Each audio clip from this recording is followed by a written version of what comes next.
Hey guys, welcome back to my channel. It's Lauren here, and I'm here with my little assistant, Hunter, aka Kween, Big E. And that's my name.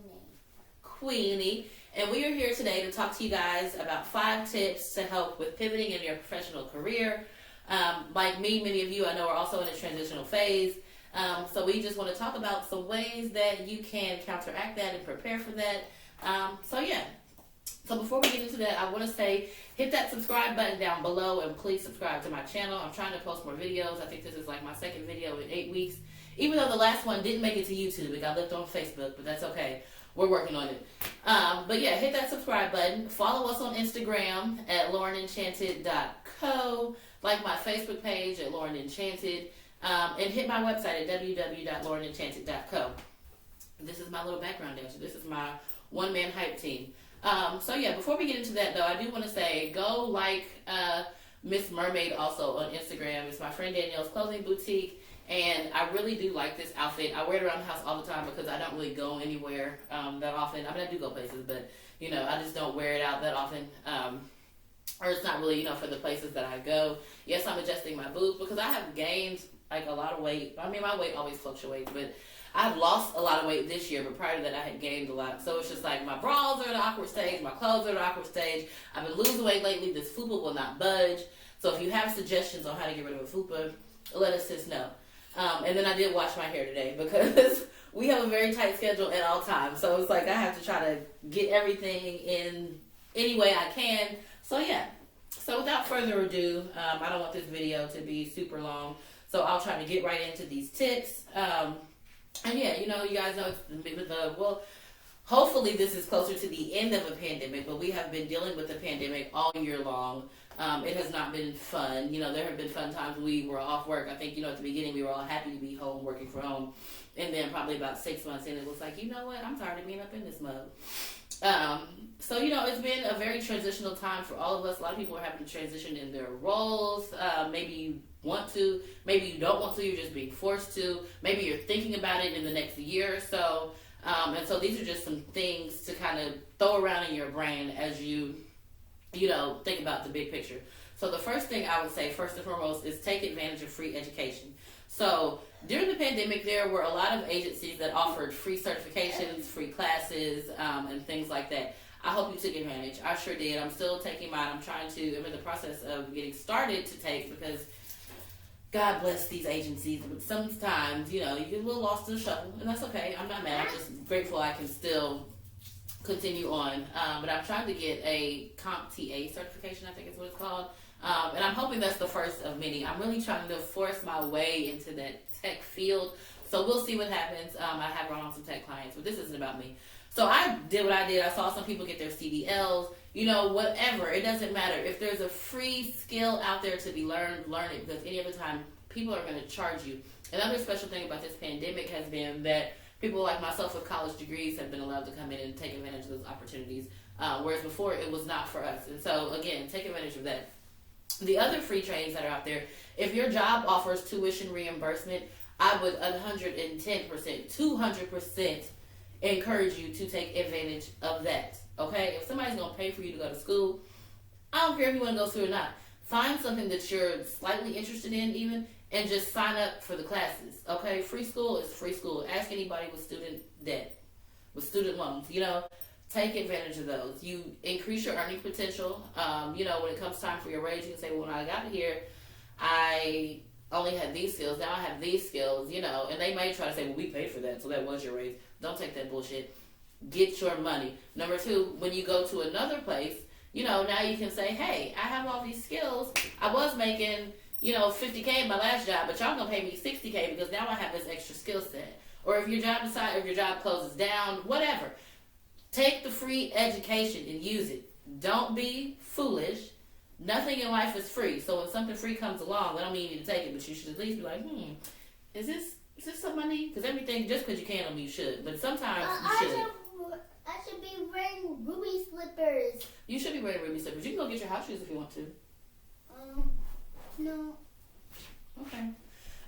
Pay attention to the market and the trends. And so I think this is something we should all be doing anyway. As a person who has served off and on for 10 years, whenever I go into a restaurant, first start serving, I start looking around like, okay, they haven't updated the fryers in a long time. These floors are very old. If the restaurant looks like it's about to fall apart, chances are the company is not investing money back into that restaurant. That means they're going to close. That's something I've learned as a server.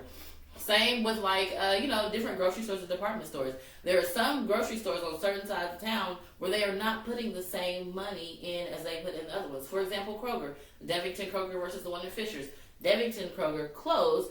Fishers Kroger is thriving and doing well. And that's no shade to Kroger. I'm just saying that when you work someplace, you can tell how long your job is going to last based on how much money they're investing into that building, that company, that whatever. So pay attention to market trends. The other thing is, restaurants have generally done pretty well. I've served and bartended off and on for about 10 years. And generally I have made pretty good money. And so when I say pay attention to market trends, I mean pay attention to the past, which means what happened in the past, but also what happens over a period of time. So when I say over 10 years, I've made some pretty good money. Haven't managed that well. That's another video. And then also look at the current state of the market. So like over the past 10 years, I've made some pretty good money serving. But just based on this past year, dealing with COVID, I've seen so many restaurants close. They can't operate at their fullest capacity, which means less tips.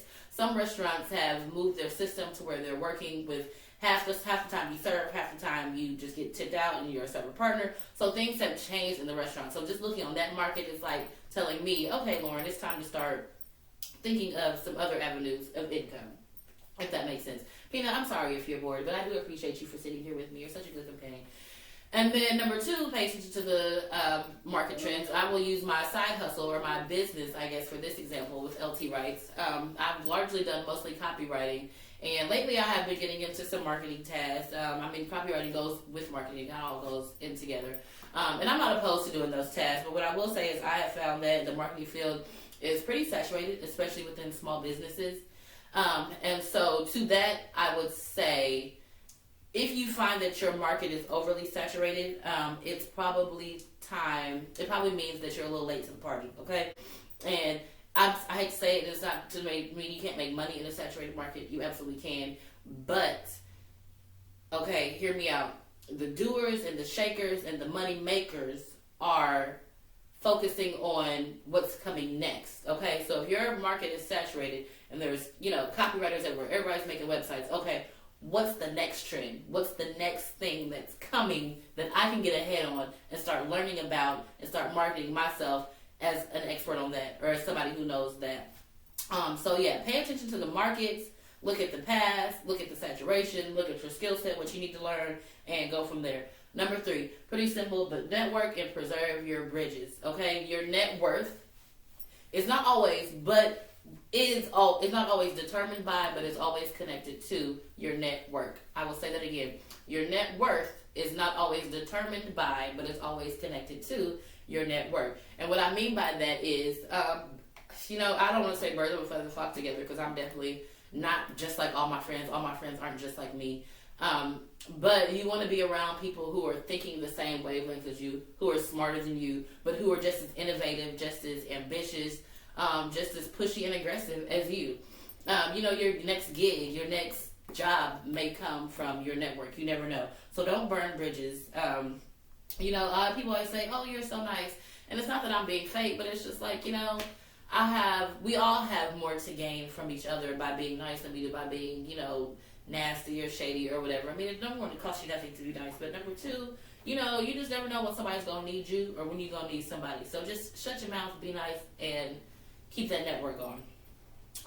Number 4, update your resume regularly. Okay, this is a tip that I got probably about 6 or 7 years ago when I first started my professional career, and I was told, update your resume every 6 months. I say every 3 months because you're gonna forget. If you got over 75% of employees in compliance with like the HR standards and got them to take their test when they had not taken whatever test for 3 months before you got there, put that on your resume. If you increase sales by 30%, obviously you're going to put that on your resume. But the thing is, if you wait too long, you're going to forget the details. You're going to forget how instrumental you were in all of that. So update that resume. The other thing is, it's good for your self-esteem. And yes, at this big grown age of 20-something, late 20-something, I definitely think we still have to monitor our self-esteem and make sure that's on point. So it's good for your self-esteem to update your resume because you can look and say, you know what? I've been feeling like a failure lately. Maybe not a failure. Failure is a strong word. I've been feeling kind of inadequate lately. But look at all this stuff I did. Who gonna check me, boo? Who gonna tell me something? So yes, update that resume.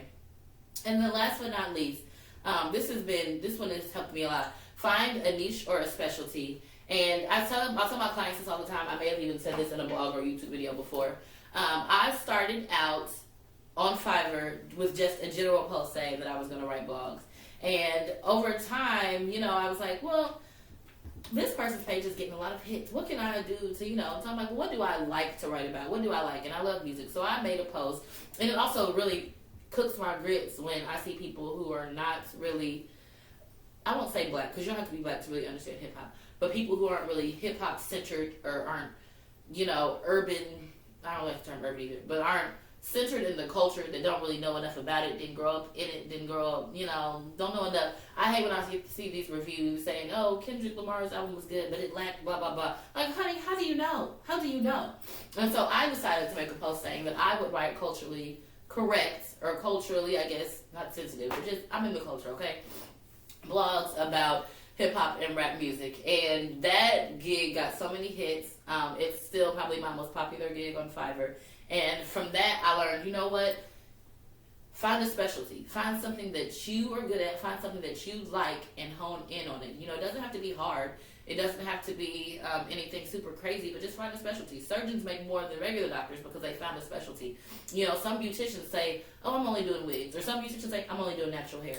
Find your specialty, okay? And use that to your advantage. Become an expert on it. Do all the research you can. I think somebody said 10,000 hours makes you an expert. Keep track of them hours and make yourself an expert and charge for it. That's the most thing. Charge for it. Specialties bring money. I will say that again. Specialties bring money.